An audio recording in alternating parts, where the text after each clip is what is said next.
On today's video, it is once again time for that monthly market update for the month of January 2024. We're going to compare month-end numbers for January 2024 with month-end numbers at the end of January 2023. I'm also going to fill the gaps in a little bit with some December and November numbers for 23 as well. So the first category is days on market. And at the end of January this past month, that number was 33.7 days on market. Then if we take that number and we compare that to 2023 numbers at the end of January, we see that that number was actually 34.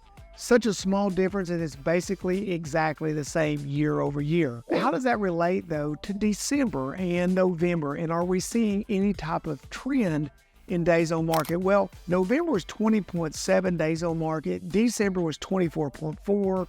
January was 33.7. And you would think, well, days on market are really increasing. There's reasons behind those numbers.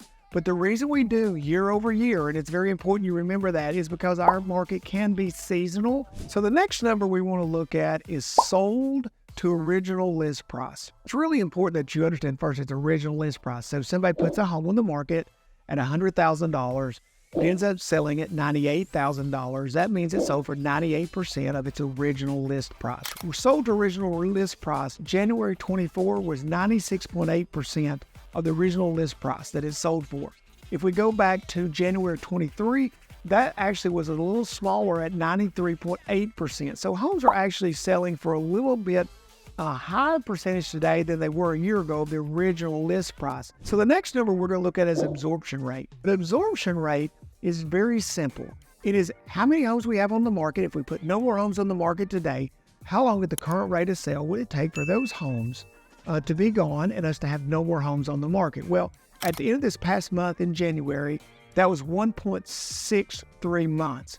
If we compare that over January of 23, what we see is 1.16 months. We do see a slight increase in the absorption rate. That's a positive thing.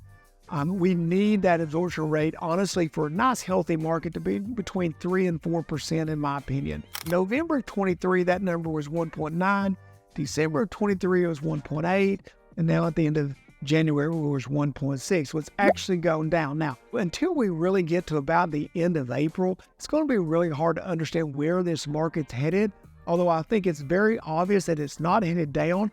The question is going to be how quickly and how much is it going to go up. So the next category we'll look at is active listings. We're going to also talk about how active listings relate to the following category, which is new listings in a given month. Active listings simply mean how many homes were active on the MLS at the end of the month. In January 24, we had 932 single-family homes. At the end of January 23, that number was less at 795. That number in November was 1102.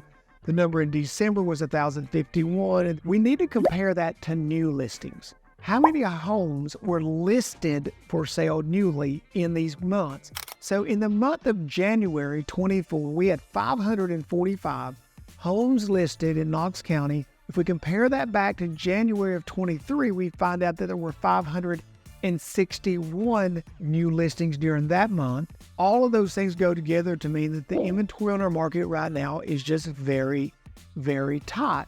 The question is that going to increase? This year could be 2 to 5% appreciation rates like we all hope that it is. Nice, solid market and a slow build back of inventory, hopefully over the next 2 or 3 years. Or we could see interest rates continue to take a dive. If that were to happen, we're going to see bidding wars again and all the things that none of us really want.